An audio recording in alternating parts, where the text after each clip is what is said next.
जी फरूक साहब, आज आप क्या क्वेश्चन लेके आए हैं भाई? आपका बस इंटरेस्टिंग क्वेश्चन होते हैं हमारे ऑडियंस के लिए भी, और वैसे भी इंफॉर्मेटिव क्वेश्चन होते हैं आपके पास। अरे भाई, एक ना बड़ा इम्पोर्टेंट टॉपिक है कि ज़ख्म कितनी तरह के होते हैं, ये ज़ख्म क्या होते हैं। ज़ख़म, अगर देखा जाए कि ज़ख़म कितनी तरह के होते हैं, तो वो हमारे ऑडियंस भी सुन रहे हैं कि ज़ख़म दो तरह के होते हैं, एक्यूट होते हैं और क्रॉनिक होते हैं।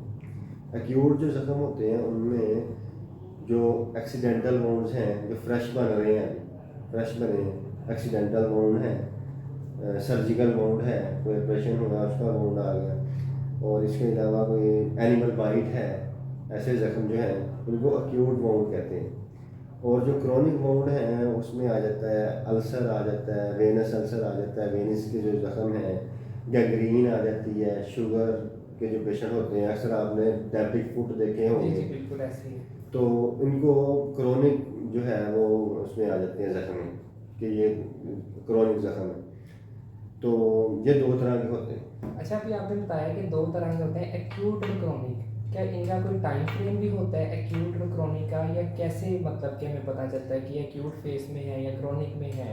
एक तो जैसे एक्यूट है वो तो हमें पता चल रहा है कि अभी किसी का एक्सीडेंट हुआ है, उसको ज़ख्म बना है, और वो या किसी का ऑपरेशन हुआ है उसको ज़ख्म लगा है, या किसी को बाइट हुआ है, डॉग बाइट हो गया है, कोई भी एनिमल बाइट हो गया, तो ये जो है सारे हमें पता चल रहा है कि अभी हो रहे हैं, 2-4 दिन में हो रहे हैं, 2 दिन पहले हुआ है, 1 दिन पहले ठीक हुआ है, है, ये सारे एक्यूट में आ जाएंगे। मतलब कि जो कम अरसे में हो गई हाँ, है। वो क्यूट में आ जाएंगे। ठीक है। और जो क्रॉनिक है वो तो आपको तो देखा होगा आपने, डायबिटिक फूड कितनी ज़्यादा स्मेल होती है, वार्ड में सालों के पेशेंट साल पड़ा के हो, अंदर कंटिन्यूस वार्ड में रहता है। पेशेंट पड़ा हो तो पूरे वार्ड से स्मेल आ रही होती है उसकी। बिल्कुल ऐसे ही है। लेकिन वो ऑब्वियसली वो बोन जो है वो क्रॉनिक बोन में आते हैं। क्रॉनिक फॉर्म में आते हैं, ठीक है।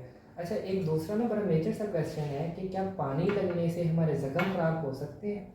हाँ, पानी ये बड़ा इम्पोर्टेंट है कि पानी लगने से अक्सर ये कहा जाता है कि पानी लगने से ज़ख्म खराब हो जाता है, लेकिन इस तरह की कोई बात नहीं है।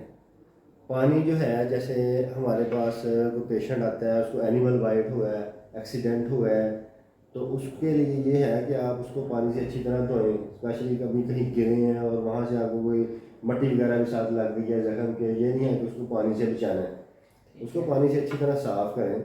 साफ़ करने के बाद इजीली हमें गाज बीस वगैरह, बायोडीन वगैरह मिल जाती है, बाद में आप ड्राई करके उसके साथ भी साफ़ कर सकते हैं। लेकिन ये कहना है कि पानी लगने से ज़ख्म ख़राब हो जाता है, ये बिल्कुल गलत है। पानी लगने से ज़ख्म ख़राब नहीं होता। इसके लिए ये है कि आप उसको धोएं अच्छी तरह, बाद में उसको ड्राई कर लें। अच्छा, अभी आपने बताया कि ज़ख्म दो तरह के होते हैं, एक जो कम अरसे के लिए होते हैं और एक जो ज़्यादा अरसे के लिए होते हैं। जो कम अरसे के लिए होते हैं उसकी मैनेजमेंट क्या हो सकती है, या उसको हम किस तरह से मैनेज कर सकते हैं। होम रेमेडी में आ गया, या फिर हम हॉस्पिटल में जाके किस तरह से उसको कर सकते हैं। देखिए, होम रेमेडी जो है वो तो अपने तरीके से, हम अगर घर के पास हमें कुछ हुआ है, अपने तरीके से हमने उसको साफ़ किया या धो लिया या ड्राई कर लिया, बायोडीन पड़ी है तो वो लगा ली।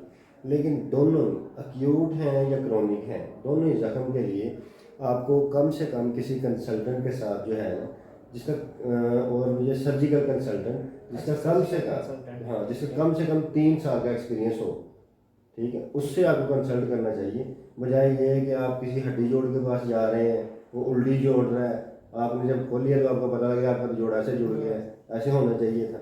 अच्छा, ठीक है। गलत। एक्सरेज हैं, बेस्ट ये है, आपको लग रहा है कि हड्डी का फ्रैक्चर हो सकता है, तो बेस्ट ये है कि एक्सरे लाजमी करवाया जाए।